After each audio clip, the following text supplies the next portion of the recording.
الله صلى الله عليه وسلم الرحم معلقة بالعرش فتقول من وصلني وصله الله ومن قطعني قطعه الله রাহুল বুখারী মুসলিম।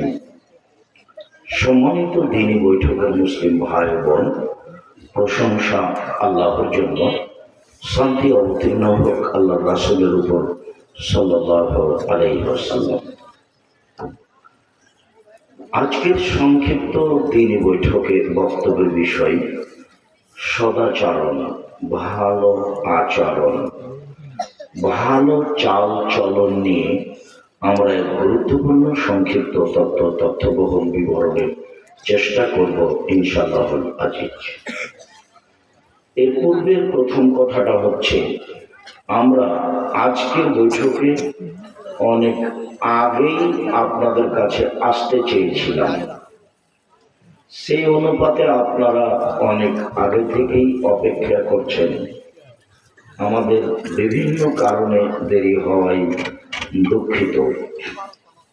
বিষয়টি সাধারণভাবে দেখে, ভদ্রতা বজায় রেখে, যে যেখানে আছেন নিজ নিজ কাজ বন্ধ করে, প্রয়োজনীয় কথাবার্তা বন্ধ করে গুরুত্বপূর্ণ আলোচনা শোনার জন্য প্রাণপণে চেষ্টা করুন। আমাদের পক্ষ থেকে আন্তরিকভাবে অনুরোধ রইল। সম্মানিত দ্বীনি ভাই বোন, সদাচরণ বড় নেকির কাজ, ভালো আচরণ সবচেয়ে ভারী নেকির কাজ। ইবাদতের জগতে সবচেয়ে ভিন্ন ধরনের ইবাদত হলো সালাত। সালাত এমন একটা ইবাদত যে অন্যান্য ইবাদত সালাতের উপরে নির্ভর করে। যদি সালাত কবুল হয় তাহলে অন্য ইবাদত কবুল হবে, আর যদি সালাত কবুল না হয় তাহলে অন্য ইবাদত কবুল হবে না। এত ব্যতিক্রম সালাত ইবাদত যে কোন প্রকার সমস্যা মানে না। হজ মানে এবছর হজে না গিয়ে সামনে বার যান, সমস্যা নেই, অথচ হজ ফরজ। যাকাত মানে সমস্যা মানে 20 দিন আগে যাকাত দিয়ে দেন, 20 দিন পরে দেন, সমস্যা নেই। সিয়াম রোজা এখন অসুস্থ পরে পরে, কিন্তু সালাত এমন একটা ইবাদত এরকম কোন সমস্যা মানুষের মানে না। উজু করে সালাত আদায় করতে হয়, পানি নেই তো তায়াম্মুম করে করেন, মাটি নেই তো ওযু তায়াম্মুম ছাড়াই সালাত আদায় করেন। কিবলার দিকে মুখ করে সালাত আদায় করতে হয় তো কিবলা বোঝা যায় না, কিবলা ছাড়াই সালাত আদায় করেন। পরিষ্কার কাপড়ে সালাত আদায় করতে হয়, পরিষ্কার কাপড় নেই তো যেই কাপড়ে পেশাব পায়খানা লেগা আছে তাতেই পড়েন। পরিষ্কার অপরিষ্কার কোনো কাপড়ই নাই, কারণ বশত উলঙ্গ আছেন, এই অবস্থাতেই পড়েন। দাঁড়িয়ে পড়তে হয়, দাঁড়িয়ে পড়তে পারছেন না বসে পড়েন, বসে পড়তে পারছেন না শুয়ে পড়েন। সালাত এমন একটা ইবাদত যে আপনার কোনো অবস্থাতে ও আপনাকে ছাড় দেবে না। এরপরেও সালাত ইবাদতের নেকি যত ভারী, সদাচরণের নেকি তাতে হাজারো গুণ বেশি ভারী। সদাচরণ কি জিনিস? ইবাদতের জগতে সবচেয়ে দামি ইবাদত হলো সিয়াম, রোজা। এক ভিন্ন ইবাদত, সারাদিন না খেয়ে থাকলেই সবচেয়ে দামি ইবাদত হয়। এরপরেও এর নেকি ফলাফল যত ভারী, সদাচরণের ফলাফল তার চেয়ে অনেক অনেক অনেক বেশি ভারী। সদাচরণের নেকি মোমেন পুরুষ নারীর দাঁড়ি পাল্লাই সবচেয়ে ভারী নেকি। হজ একটা বড় ইবাদত, যদি কবুল হয়ে যায় তাহলে আপনি হয়ে যাবেন সেই দিনের মতো যেদিন আপনার মা আপনাকে জন্ম দিয়েছে, নিষ্পাপ হয়ে যাবেন। এরপরেও হজের নেকি যত ভারী, সদাচরণের নেকি তার চেয়ে হাজারো লাখো গুণ বেশি ভারী। সদাচরণ কি জিনিস? আগে একটা হাদিস পেশ করি। এই ছেলে, ওই বাহিরে ওরা তো হুড়াহুড়ি করছে, ওরা তো বুঝতে পারে না যে আমাদের অসুবিধা হচ্ছে। ও তো মনে করছে যে আমি নাগালের বাইরে আছি। তো তোমরা যারা দায়িত্ব পালন করছো দেখো, আশেপাশে বাহিরে কেউ কথাবার্তা বলতে পাবে না। আমরা খুব কষ্ট করে এসেছি এখানে, আপনার জন্যই এসেছি। আপনি আজকে দোকানপাট হাট বাজার করবেন, তার মানে আপনার স্বভাব এত খারাপ কেন? দুনিয়া বা বাজার কি বাইরে খেয়েছেন? আজকে জিনিস কিনতে হবে, এখন আজকে জিনিস কিনতে হবে। আসলেই কি আপনার কাছে ভালো চাল চলন আছে? এইটাই কি ভালো? এটা হলো নোংরা ঘৃণিত স্বভাব। আমি কথা বলছি, আপনি বাজারে ঘুরছেন, কথা বলছেন, মানে আপনার একটু লজ্জা বোধ হয় না কেন? ইতস্তবোধ হয় না কেন? আপনাকে একটু খারাপ লাগে না কেন? খারাপ লাগা উচিত। আপনি নিজেকে মানুষ মনে করবেন, তাহলে তো আপনি চলে আসতে পারবেন। আপনি নিজেকে গরু ছাগল পশু প্রাণীর মতো মনে করছেন কেন? আপনি বলবেন আমি একজন হুঁশিয়ার মানুষ, আব্দুল রাজ্জাক সাহেব এসেছেন, এখন এগুলো থাক, গিয়ে সামনে বসতে, এইভাবে বলেন নিজেকে।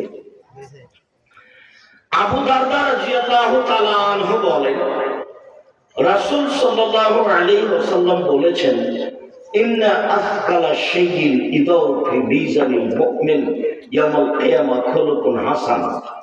বিচারের মাঠে মুমিন পুরুষ নারীর নেকির পাল্লায় সবচেয়ে যেটা ভারী নেকি রাখা হবে সেটা হলো ভালো আচরণ, চাল চলন, ভালো চাল চলন, সদাচরণ। এই সদাচরণের নেকিটা হবে সবচেয়ে ভারী। মানুষের পাপ নেকি ওজন হবে, তবে সবার হবে না। হিন্দুদের পাপ নেকি ওজন হবে না, কেন? নেকি তো নেই। ইহুদিদের পাপ নেকি ওজন হবে না, কেন? নেকি নেই, সেজন্য এক পাল্লা দিয়ে কি হয়? গাইবান্ধা গোবিন্দগঞ্জের লোকেরা কাজে যখন যায় তখন দুই পাল্লার একটা বাহু কাঁধে করে নিয়ে যায়, দুই পাল্লাতেই কিছু থাকে। ফিরে আসার সময় সব ধান টান তো জমিনে বপন করেছে, তো এখন একটা ছোট্ট ছেলে গেছে, তো সেই ছোট্ট ছেলেটাকে এখন বাহুকে বানে করে নিয়ে আসবে কাঁধে করে। তো কি করেছে? ছোট্ট বাচ্চাটাকে একদিকে দিয়েছে আর একদিকে মাটি চাপিয়েছে। বুঝা গেল কথা কি? তার মানে ভারসাম্য না থাকলে ওটা নিয়ে আসা যাবে না। দেখুন, দাঁড়ি পাল্লা যে হবে, তো দুই দিকে জিনিস না থাকলে হবে? ইহুদিদের কোনো নেকি নেই, যার কারণে ওদের পাপ নেকি ওজন হবে না। খ্রিস্টানদের কোনো নেকি নাই, যার কারণে তাদের পাপ নেকি ওজন হবে না। মুসলমান হওয়ার পরেও যাদের আকীদা বিশ্বাসের ত্রুটি, যারা আয়েশা রাদিয়াল্লাহু তাআলা আনহাকে গালি দেয়, যারা ওমর রাদিয়াল্লাহু তাআলা আনহুকে গালি দেয়, যারা আবু বকর সিদ্দিক রাদিয়াল্লাহু তাআলা আনহুকে গালি দেয়, আরো যারা এরকম কথা বলে শিয়া কাদিয়ানি, এদের পাপ নেকি ওজন হবে না। এদের ব্যাপারে আল্লাহ বলেছেন ইউখাযু বিন নাওয়াসি ওয়াল আকদাম, ওদের মুখ, সম্মুখভাগ এবং পা ধরে জাহান্নামে নিক্ষেপ করা হবে, ওদের পাপ নেকি ওজন হবে না। তো যাদের পাপ নেকি ওজন হবে, দুই পাল্লাতে উঠবে, এক পাল্লায় পাপ আর এক পাল্লায় নেকি। আল্লাহ তাআলা বলছেন যে ফাম্মা মান সাকুলাত মাওয়াজিনুহু ফাহুয়া ফি শাতির রাদিয়া, যার নেকির পাল্লা ভারী হবে তার থাকার ব্যবস্থা হবে অতীব সুন্দর সুখ স্বাচ্ছন্দ্যময়।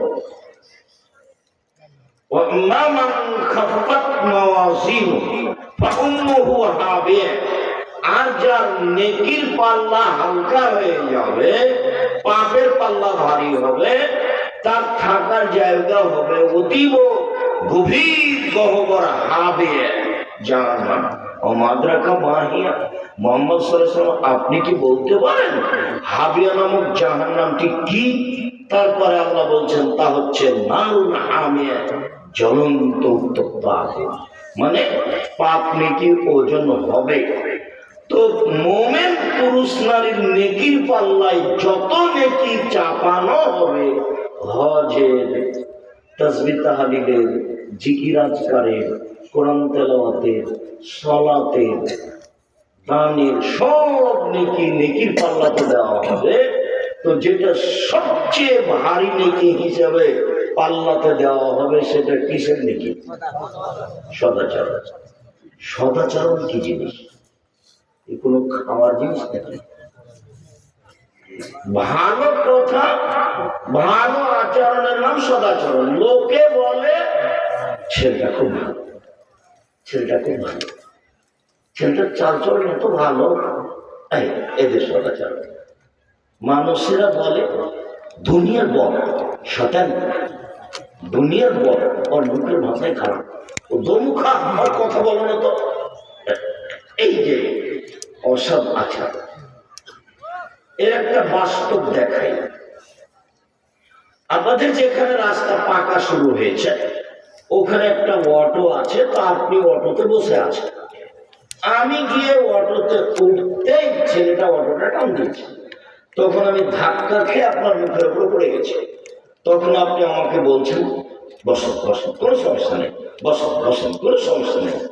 এটা হলো একটা আচরণ। আপনি আমাকে বলছেন চোখ নাই, গাড়িতে উঠেছেন, হিসাব নাই, দেখে গাড়িতে উঠতে পারেন, কপালে চোখ নেই, এটা একটা আচরণ। বলেন তো কোনটা সদাচরণ? আগেরটা। আজকের পরে থেকে নিয়ে কোনোদিন দাপট দেখিয়ে, ক্ষমতা দেখিয়ে কোনো কাজ করা হবে না। স্বভাব খারাপ করে কোনো কাজ করা হবে না। বলছে লোকটা স্বভাবই খারাপ, বলছে লোকটা মানুষই নয়, এরকম আচরণ করা হবে। দলীয় দাপটে কিছু করবেন না জীবনে।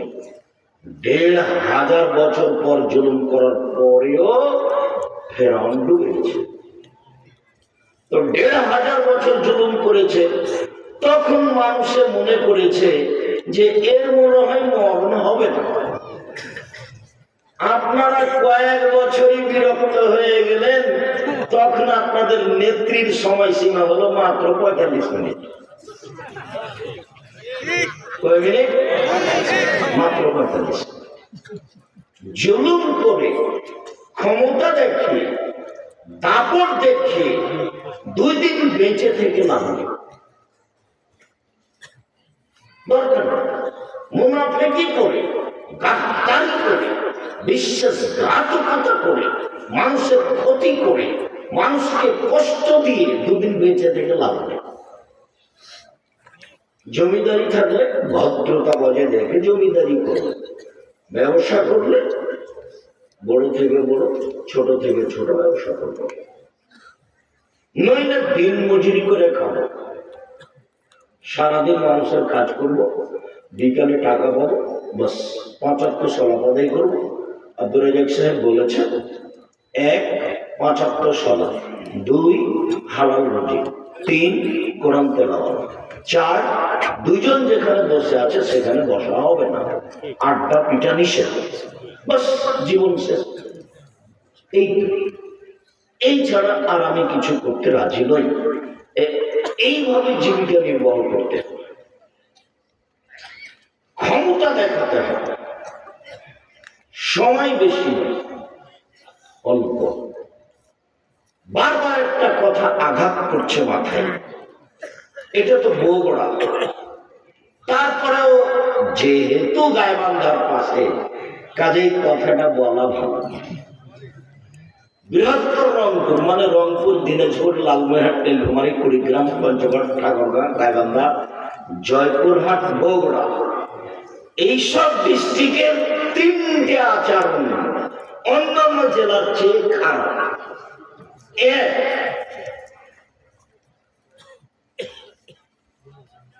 বোনকে জমি দেয় ভাই নিয়ে,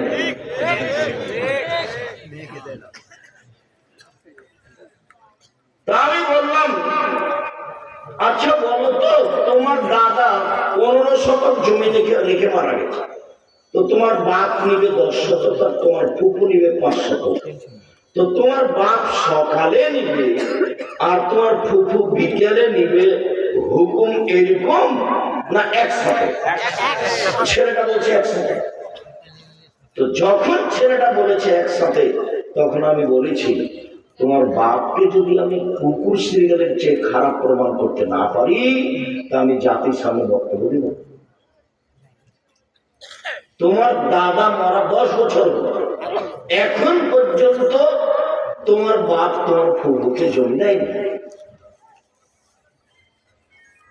আর আল্লাহ বলছেন যারা বুঝে বুঝে না, দেখে দেখে না, শুনে শুনে না, তারা হচ্ছে পশু প্রাণীর মতো, গরু ছাগলের মতো, কুকুর সিংহের মতো, বালু আদাল বরং তার চেয়ে খায়। তো তোমার বাপকে আমি যদি কুকুর শ্রীকালের চেয়ে বেশি খারাপ প্রমাণ করতে না পারি, তা আমি বক্তব্য দেব না। তোমার বাপকে বলিও আব্বা ভাগ্য নিয়ে এসেছি, ভাগ্য ছেড়ে আসে না। ভাগ্যে যদি জমিদারি থাকে তো জমিদারি করে খাবো, আর ভাগ্যে যদি ভিক্ষে করে খাওয়া থাকে তো ভিক্ষে করে খাবো। ফুফুর জমি খেতে রাজি। আগামীকাল সন্ধ্যায় হতে হবে বোনের জমি বের করে দিবে। আর যদি আপনি আমাকে বলেন, তো আমি আমার বাপকে মাটি দেওয়ার পরে আগে জমি ভাগ করেছি, তারপরে খাওয়া দাওয়া করেছি। যদিও জমি আমরা, আমার ছোট ভাই মোস্তফা তো জমি চিনেই না, আমি জমি চিনি টুকটাক, কিন্তু যাওয়া হয় না, খোঁজ খবর নিই না। আমার মাও খোঁজ খবর নেওয়া পছন্দ করতেন না, আমরা খোঁজ খবরই নিই না। তবে মাটিতে এসে জমিটাকে ভাগ করেছি, কে কতটুকু দাও। এ হলো 1। 2, এর কয়েকটা জেলার মানুষ ছেলের বিবাহ দিলে টাকা নেই, যৌতুক নেই। তখন আমি বলেছি যে বাপ এটা ভিক্ষে করে খাবে। বাপেরা যদি গ্রামবাসী এলাকাবাসী যদি ভিক্ষা না দেয়, তাহলে বগুড়া ট্রেন স্টেশনে যাও, মানুষের কাছে ভিক্ষা যাও, সারাদিনে কয়েকশো টাকা ভিক্ষা পাবা, যৌতুক নিবা কেন? ভিক্ষে করা টাকা দিয়ে চাল কিনে ভাত খেয়ে বাদাত কবুল হবে, ভিক্ষে করা টাকা দিয়ে চাল কিনে ভাত খেয়ে বাদাত কবুল হবে, যৌতুকের টাকা দিয়ে চাউল কিনে ভাত খেয়ে বাদাত কবুল হবে না। যৌতুকের টাকা হারাম। এই যে বললাম, দেখি কোন মায়ের ওটা কিয়ামত পর্যন্ত এভাবে উঠে ধরতে পারে, যেভাবে বলছি সেভাবে। তার মানে তোমার বাপের আর তোমার উচিত ভিক্ষা করে খাও। ভিক্ষা করে খাওয়া কেন? দিন মজুর করে খাও। আর আগামীকাল সন্ধ্যা হতে হতে মোটরসাইকেল, সাইকেল, খাটলা, চৌকি বক্স, টাকা পয়সা যা নিয়েছো তা শ্বশুরকে ফেরত দাও। তোমার বাপের মুখখান দেখো তো কালো হয়ে গেছে, দেখো। তোমার বাপের একটু লজ্জা হয় না কেন? তোমার বাপের একটু হায়া হয় না কেন? তোমার বাপের একটু শরম হয় না কেন? তোমার বাপ ভিক্ষা করে খায় না কেন? তোমার বাপ ভিক্ষা করে খায় না কেন? ফাজিলি মুখ করে তোমার বাপ। মানুষের কাছে টাকা নেই কেন?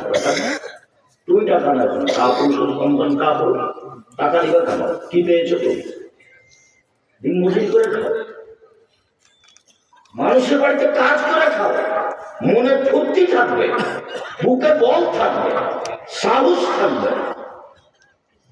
বছরে একদিন বললো শ্বশুরকে, আব্বা আপনার জন্য একটা লুঙ্গি নিয়েছি, যে আমি দিন মজুরি করে খাই। খাটখাটলা চটি বাক্স যা কিছু নিয়েছ সব আগামীকাল সন্ধ্যা হতে হতে ফেরত দিবা। এগুলো দ্বিতীয় খারাপ। দ্বিতীয় খারাপ হবে যে এই জেলাগুলির অধিকাংশ বাড়ি সাতক্ষীরার মতো। সাতক্ষীরা মানে কি বলছেন আপনারা? দেখছেন এইদিকে একটা ঘর, এইদিকে একটা ঘর মতো গরুর বাড়ির রাস্তা, মানে ফাঁকা বাড়ি, চতুর্দিক ঘেরা নেই। এটা বাড়ি হয় কিভাবে? ধনী মানুষ চতুর্দিক ঘেরা থাকবে, ইট দিয়ে একটা দরজা থাকবে। আপনার স্ত্রী যখন ঘুমাতে যাবে তখন বিসমিল্লাহ বলে দরজাটা বন্ধ করে দেবে, দিয়ে শুইবে। আল্লাহ নবী বলেছেন, বন্ধ দরজার শয়তান খুলতে পারে না, ওপর দিয়ে শয়তান আসতে পারবে না, তাকে দরজা দিয়েই আসতে হবে, তার ক্ষমতা যতই থাক না কেন। গরিব মানুষ চট ছাড়াবে, ঘেরা আছে চতুর্দিক, দরজাতে একটা পর্দা ঝুলানো আছে, দরজা নেই তো। তখন আবার বলছেন, এক কাজ করবে আপনার স্ত্রী, বিসমিল্লাহ বলে চট ছাড়ার নিচে, কাপড়ের নিচে একটা বিসমিল্লাহ বলে একটা কাগজ টুকরা, একটা কাঠের টুকরা রেখে দিবে। আল্লাহ নবী বলছেন, এই দরজা দিয়ে সকাল পর্যন্ত শয়তান প্রবেশ করতে পারবে, অথচ ফাঁকা আছে। হাদিস বুখারী মুসলিম। বাড়ি কেন ঘেরা নেই? কেন ঘেরা থাকবে না? এ কেমন মানুষ? কি তাহাজ্জুদ আপনি আমাকে দেখাচ্ছেন? আপনার ভিতরে তো রক্ত আছে, এটা আমার মনে হয় না, সবই পুঁজ। আপনার আত্মমর্যাদা, আপনার গাইরিয়ত আছে, এটা আমার মনে হয় না। বউ সারাদিন ঘুরে বেড়ায়, এখনো এমনিতেই বসে আছে। হ্যাঁ, হাঁটতে হাঁটতে এসেছে, আবার গল্প করতে করতে বাড়ি চলে যাবে। গল্প করতে করতে এসেছে, দেবরের সাথে ভাসুরের সাথে, দেবরের মোটর সাইকেলে আবার চলে যাবে। আপনাকে একটু খারাপ লাগে না? কেন খারাপ লাগে? আপনার আত্মমর্যাদা নাই কেন? আত্মমর্যাদা কি জিনিস? বিবেকে বাঁধে, গায়ে লাগে, তার নাম আত্মমর্যাদা। ছি ছি ছি ছি। আমার বউ কেন প্রেমের গল্প করে রে মোবাইলে, মনটা খুব খারাপ, মন নিয়ে হচ্ছে যে তোকে এখনই তালাক দিয়ে দিই।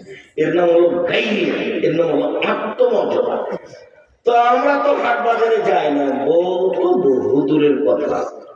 আমাদের বাড়ির বউ হাট বাজার তো বহু দূরের কথা, স্বপ্নেও দেখতে পারবে না, আমরাই তো যাই না। তো কোন সময় যদি কোনো কারণে ভ্যানের উঠতে নামতে যদি ভ্যান চালকের গায়ের সাথে এক একটু ঠেকে যায়, তো মনে হয় যে অজ্ঞান হয়ে গেলাম।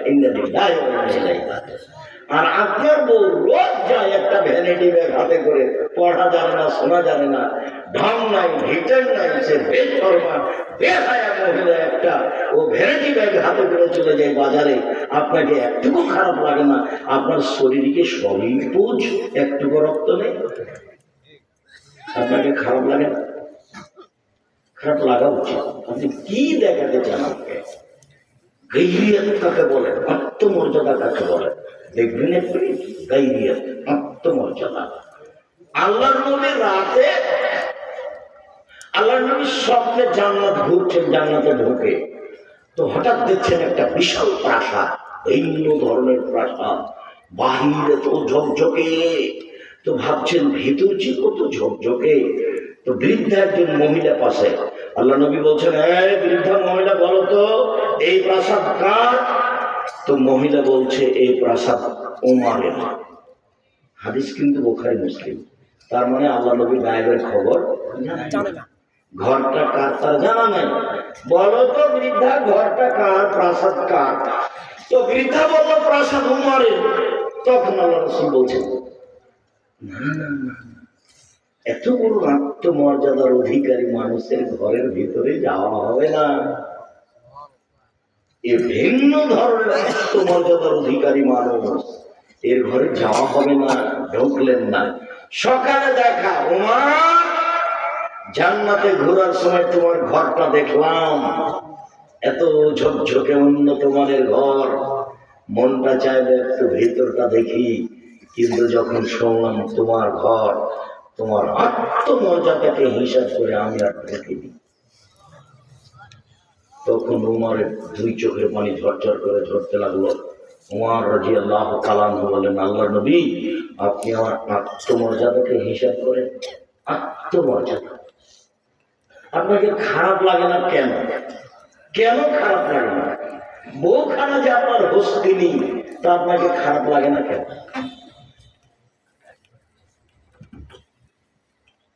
একটা মধ্যখানে কথা বলি, তারপর তাড়াতাড়ি চলে যাচ্ছে। আল্লাহ নবী বলছেন, মান আমার খালাসা বানাতে, কেউ যদি তিনটা মেয়ের লালন পালন করে, তিনটা মেয়ের লালন পালন করে, মানে এক, আল্লাহ তাকে বিদ্যা শিখিয়ে দেয়, দুই, আত্মাবহন তাকে শিষ্টাচার শিখিয়ে দেয়, তিন, তার বিবাহ শাদী দিয়ে দেয়। অন্য বর্ণনা এসেছে তার সাথে ভালো আচরণ করে, তাহলে এই মেয়ে তিনটে বিচার মাঠে পিতার জন্য, বাপের জন্য জাহান্নাম থেকে অন্তরাল হয়ে যাবে। ওইদিকে থাকবে জাহান্নাম, আর এদিকে থাকবে বাপ, আর মধ্যে থাকবে তিনটা মেয়ে।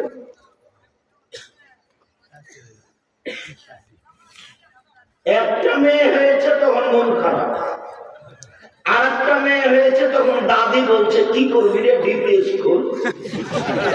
তো যখন আর একটা মেয়ে হয়েছে তখন দাদি নানি বলছে বউ বাদ দে। কত স্বভাব খারাপ, বুঝে বুঝে তার হিসাব নিকাশ নাই, খায় আর পায়খানা করার দিন কাটায়, মানে এনে চলে বলে কোনো জিনিসই নেই, মান মর্যাদার হিসাব বলে কোনো জিনিস নেই। 10টা ছেলেকে মাস্টার ডিগ্রি পাস করালে এক নেকি হবে, এই কথা মোহাম্মদ সাল্লাল্লাহু আলাইহি ওয়াসাল্লাম বলেন। তিনটা মেয়ের লালন পালন করলে, মধ্যে একটা কথা, সেখানে ফিরে যাচ্ছি, আসল কথায় যেতে পারিনি।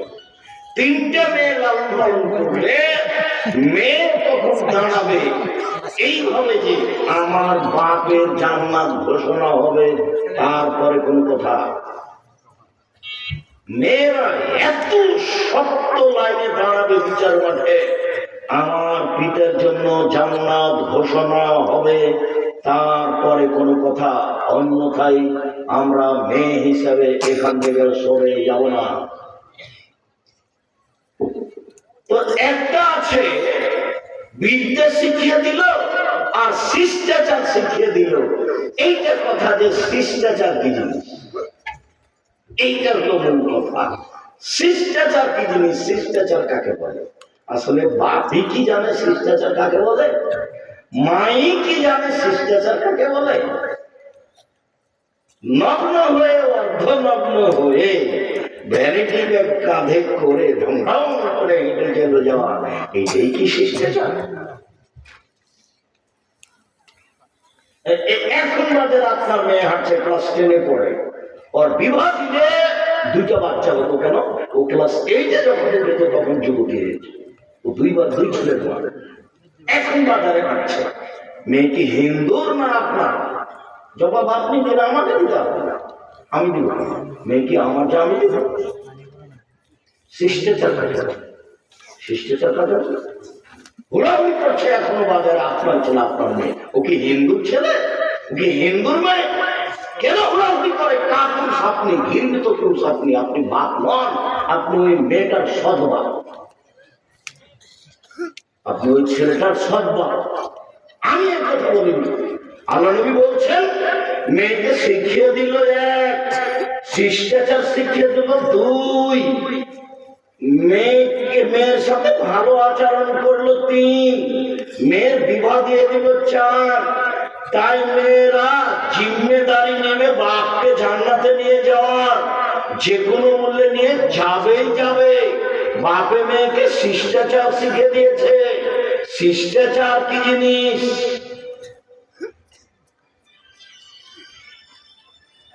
জাবের বলছেন রাদিয়াল্লাহু তাআলা, আমরা রাসূলের সাথে যুদ্ধ করে বাড়ি আসছিলাম, এখন মদিনায় ঢুকবো।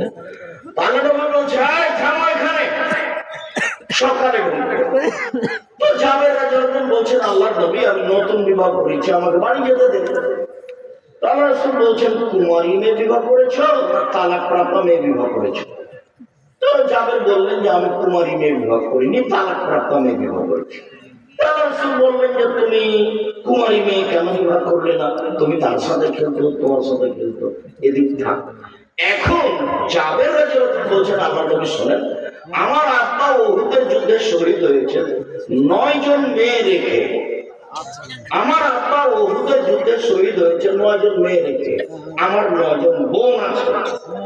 আক্রাহু আন আতাযাওয়াজা মিসলাহুন্না, ওদের মতো কম বয়সের মেয়েকে বিবাহ করা আমি পছন্দ করিনি 4টা কারণে। আল্লাহ নবী শুনেন, আমার আব্বা উহুদের যুদ্ধে শহীদ হয়েছেন, ওদের মতো কম বয়সের মেয়েকে আমি বিবাহ করা পছন্দ করিনি 4টা কারণে। এক, বেশি বয়সের মেয়ে বিবাহ করেছি 4টা কারণ। এক, তুয়াল্লিমা হুন্না, আমার স্ত্রী যেন আমার বোনদেরকে বিদ্যা শিখাতে পারে।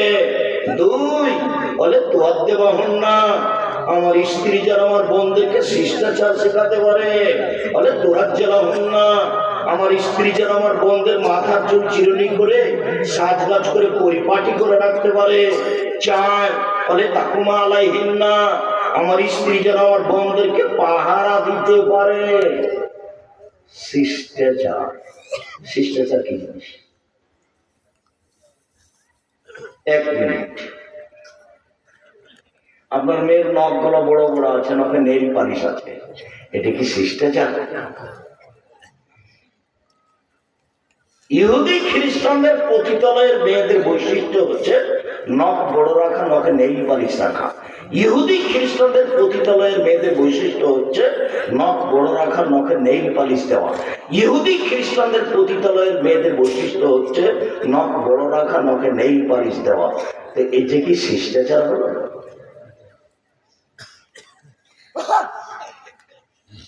ভুরু ওপর নিচে থেকে তুলে চিকন করে আস্কারা মাস্কারা দিয়ে রেখেছে, এটা একেবারেই হারাম।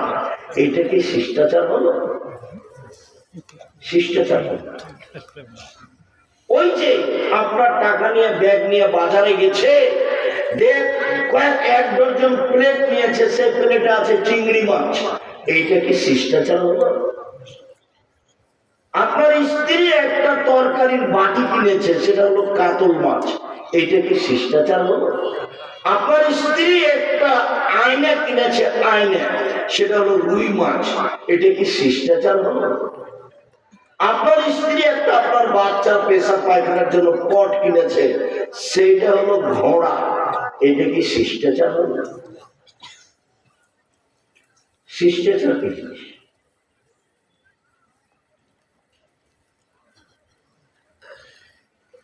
মেয়েরা বাপকে জান্নাতে নিয়ে যাবেই। 1, বিদ্যা শিক্ষা দিয়েছে সেজন্য।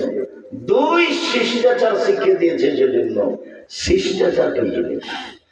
ডান হাতে পাঞ্জাবিতে জামাটা আগে ঢোকাতে হবে, তার নাম শিষ্টাচার। ডান পায়ের জুতাটা আগে পরাতে হবে, তার নাম শিষ্টাচার। পেশাব পায়খানা ঢুকলে ধোয়া পড়তে হবে, তার নাম শিষ্টাচার। বের হলে ধোয়া পড়ে বের হতে হবে, তার নাম শিষ্টাচার। পানির গিলাসটা ডান হাতে ধরতে হবে, তার নাম শিষ্টাচার। শুইলে ডান কাতে শুইতে হবে, তার নাম শিষ্টাচার। বাড়ি থেকে বের হলে সালাম দিয়ে বের হতে হবে, তার নাম শিষ্টাচার। রাস্তায় হাঁটলে 1 পাশ দিয়ে হাঁটতে হবে, তার নাম শিষ্টাচার। সামনে মানুষ পড়লে আপনাকে সালাম দিতে হবে, তার নাম শিষ্টাচার। আপনার জন্য মোচ কেটে ফেলতে হবে, বেলেট নয়, তার নাম শিষ্টাচার। সব নবীর শিষ্টাচার। ইব্রাহিম আলাইহিস সালামের শিষ্টাচার, আদমের শিষ্টাচার, আমাদের নবী মুহাম্মদ সাল্লাল্লাহু আলাইহি ওয়াসাল্লামের শিষ্টাচার। এখন লোহা দাড়ি বড় করতে হবে, চেঁচে ফেলাও হারাম, কেটে ফেলাও হারাম। চেঁচে ফেললে মহিলার সাদৃশ্য হবে, তার উপরে অভিশাপ হবে। চেঁচে ফেললে চোখের পাওয়ার কমে যাবে, চেঁচে ফেললে স্ত্রী মিলনের ক্ষমতা কমে যাবে, চেঁচে ফেললে অভিশাপ হবে। শিষ্টাচার কাকে বলে? নখগুলি কেটে ফেলতে হবে। নবীগণের শিষ্টাচার। শিষ্টাচার কাকে বলে?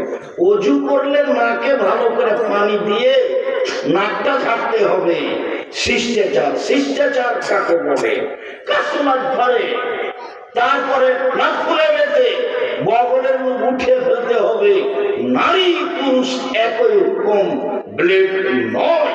শিষ্টাচার কাকে বলে? সকল নবীর শিষ্টাচার, সকল নবীর অভ্যাস, সকল নবীর আদব, সকল নবীর খাসলাত, এটাই ছিল এই 10টা শিষ্টাচার। নিচের লোম পরিষ্কার করতে হবে, নারী পুরুষ একই রকম। ঊর্ধ্বটা 40 দিন। ওই ইন্তেকাসুল মায়ে পেশাব পায়খানার পরে পানি দিয়ে পবিত্রতা অর্জন করতে হবে। আগে ঢের টিস্যু পেপার পরে পানি, একথা নয়। আবার ঢের নিয়ে 40 কদম হাঁটা নোংরামি, পায়ের উপরে পা উঠা বেহাই, খক খক করে কাশা নোংরামি, এইটা নয়। পেশাব পায়খানার পরে পানি দিয়ে পবিত্রতা অর্জন করতে হবে। নবীগণের বৈশিষ্ট্য, সব নবীর বৈশিষ্ট্য। পানি না থাকলে ঢের টিস্যু পেপার, টিস্যু পেপার নিয়ে 40 কদম হাঁটতে হবে। ঘটনা যদি তাই হয়, তাহলে আপনি 40 কদম হাঁটবেন, আপনার বউ হাঁটবে না। ওকে বলবেন যে তুইও 40 কদম হাঁট, পায়ের উপরে পা উঠা, খক খক করে খাস। ধর্ম তো আপনার কাছে পাগল হয়ে গেছে। বিস্তারিত দেখবেন পবিত্রতা নিয়ে জুমার খুতবা। মধ্যেখানে শিষ্টাচার নিয়ে কথা এসেছিল, তাই আপনার কাছে কিছু রাখলাম।